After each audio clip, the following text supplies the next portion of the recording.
This ain't no rap shit. Definitely ain't no cap shit, man. It's a whole lot of legal trap shit. Tell the people who got the building with us today. We got Chrissy Day in the building today. So for the ones that don't know who are you, who are you? I'm pretty much a hairstylist at this point now. I make wigs and do hair. So when did you jump into this lane? I actually started making wigs in like 2017. I wasn't just making them for anybody though. Like it was just kind of like me, my friends and family that just wanted them. 2018, I actually bought the name of it and all that stuff like that, and I was supposed to start, but officially I kind of took off in like. What stopped you from starting then? Really, it was just, I didn't think that I was mature enough at the time, to be real. Like, all I knew was really just working a 9 to 5. Like, that's all I knew. I knew how to go to work, be on time, and get promoted. That's all I knew. So you were scared? Were you scared to jump out there and do it? Yeah, like, my biggest fear was going out there and starting and basically having to go back to work almost immediately. That was my biggest fear. So yeah, I was like, nah. You were scared? Were you scared to lose like that safety net? Yeah, you know, like when you work a job, you're guaranteed as long as you show up, you getting paid for sure. Right. Versus, you know what I'm saying, like you can have a week where everybody cancel or, you know, just all different types of stuff happens and that may not be the week that you planned and you don't get paid, you know what I'm saying?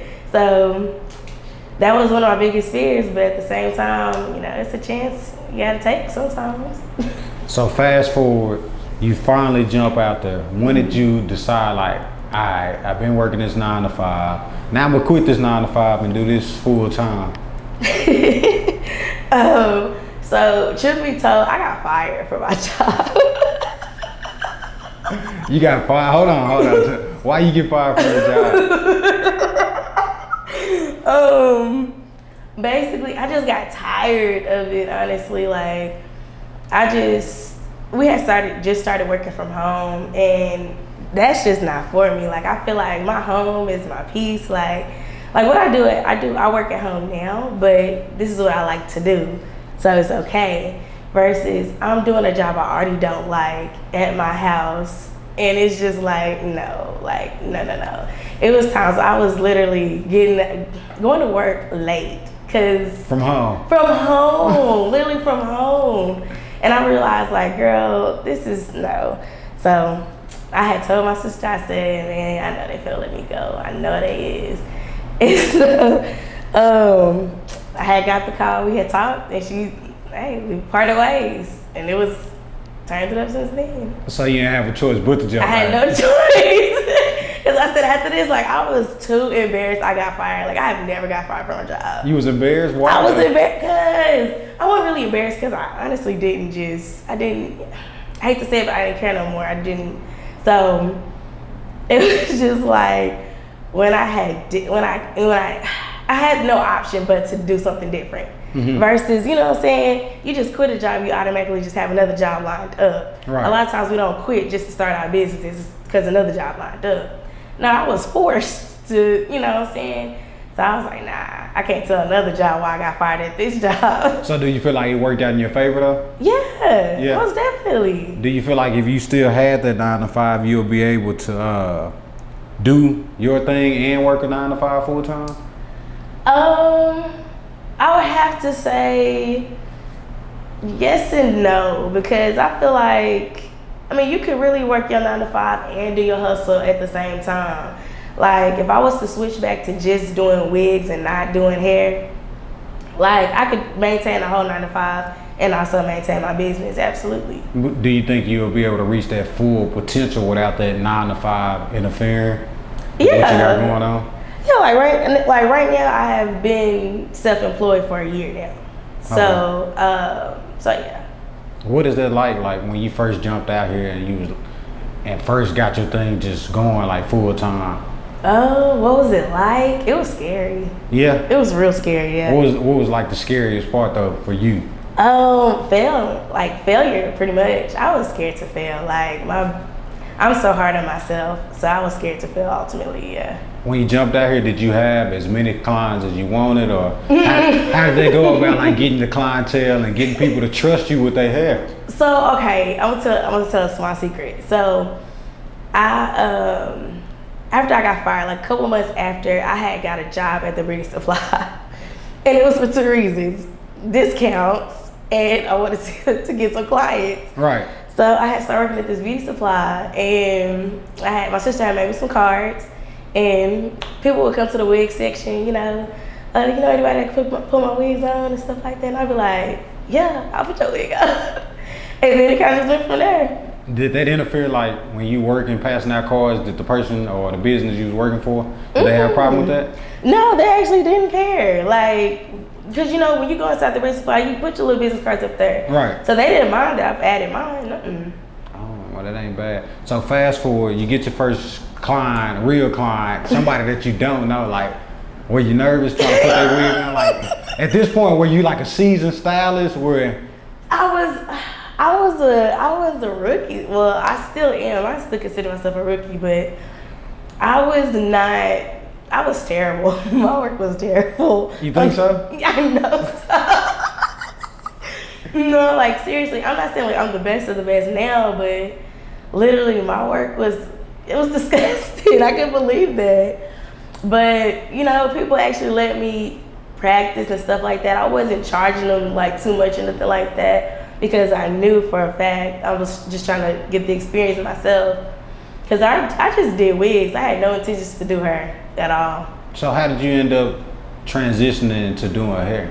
Because right before I got fired, I had got a little bit of clientele, just a little bit. So I would just practice on them. I was only doing wig installs at first and quick weaves. Sew-ins was a no. I was not. People were still getting quick weaves? Yeah, a frontal quick weave or a closure quick weave. Yeah. Okay, yeah. Put me up on game. Yeah. So that was all I knew how to do. I ain't gonna lie. And so you started doing hair, you just picked it up and all right, I'm gonna start doing hair. I'm gonna add a new service. Yeah, I just I like to learn new things. So I get on YouTube every day, and I just watch some new stuff every day. Yeah. Yeah. So did you ever reach out to other stylists and be like, hey, do you mind being my mentor and showing me, the do's and the don'ts? Yeah, actually, okay, so who got me into the hair game, this was back in I think 2017, 2018. She had put me on to all of this.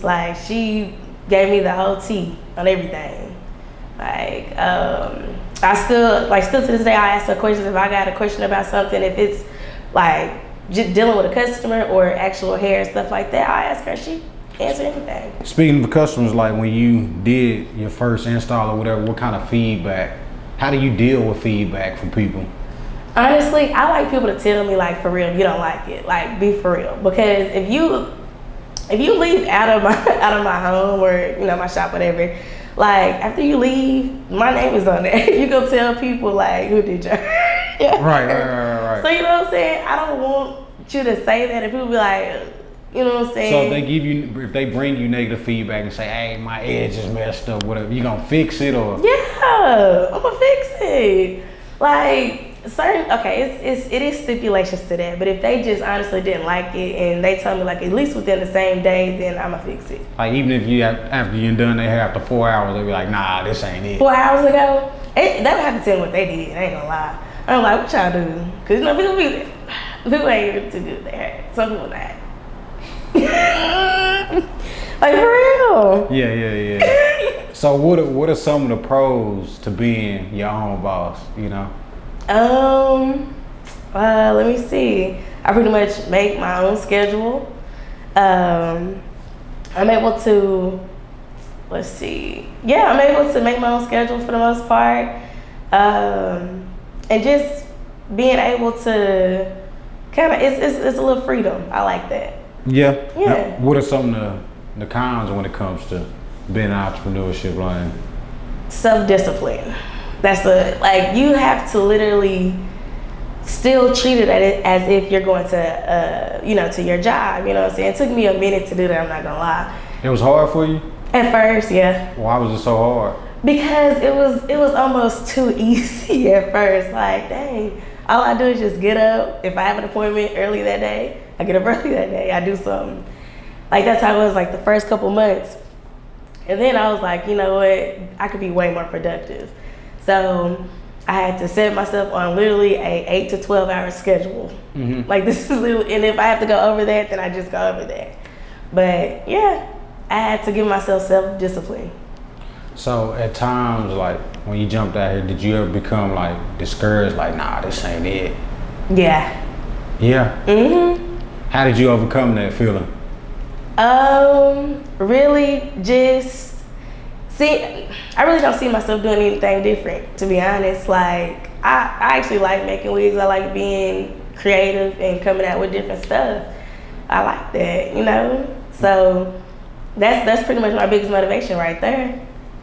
When you jumped out here, did you feel like you had the support that you wanted from people? At first, yeah, because I feel like everybody always supports you at first, because it's always just talk, you know. A lot of people don't really believe in your full potential. So yeah, support at first. And then what, over time it just died down, or? Yeah, kind of, sort of. Like, don't get me wrong, I got like a lot of new people that supported me and stuff like that, but overall, like, you know, the people that matter is still there. That's all that matters. Let me ask you this: how do you feel about like friends or family that ask, "Hey, do y'all know somebody that do hair?" And they know you do hair, but they go to somebody else. Like, you know, in situations like that, I just that's some stuff you just kind of just ignore. You know what I'm saying? I recommend you to somebody that I think does really good hair. That's it. That's how I look at it. So for your whole business, what is like the whole interim goal with this? Honestly, I do want to do celebrity hair for sure. I do want to try to dib and dab into that, and I like to travel to do hair as well. Do you think it's hard getting into that market to do celebrity hair? It is, cause man, to go viral, I don't know what it is, but I think you just have to be very consistent, and that's something that on social media, when it comes to like Instagram is so fast for me. And that's kind of where a lot of people, you know, a lot of the wig world kind of go crazy.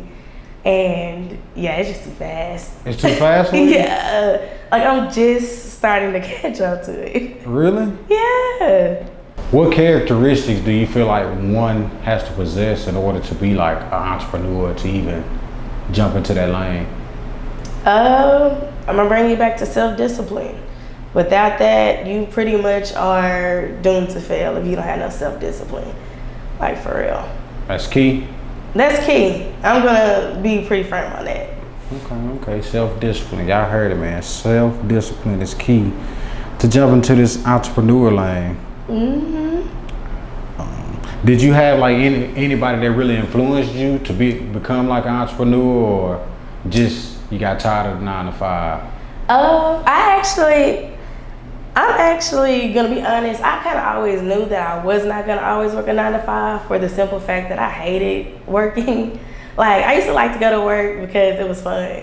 What type of work you was doing? So, so my very first job, I was working at Walmart on Wheatland, and then I worked at call centers, different call centers after that, either healthcare or security. So yeah. Interesting. All right, so tell the people where they can find you on Instagram, all your social media, and how to get in touch with you. Okay, so you can follow me on IG at ChrissyDayHairCo.com, or I'm sorry, it's not Chrissy Day. It is the Chrissy Day Hair Co. on Instagram, or on Facebook as Chrissy Day. Hey man, y'all heard it first, man. This ain't no rap shit. Definitely ain't no cap shit, man. It's a whole lot of legal trap shit.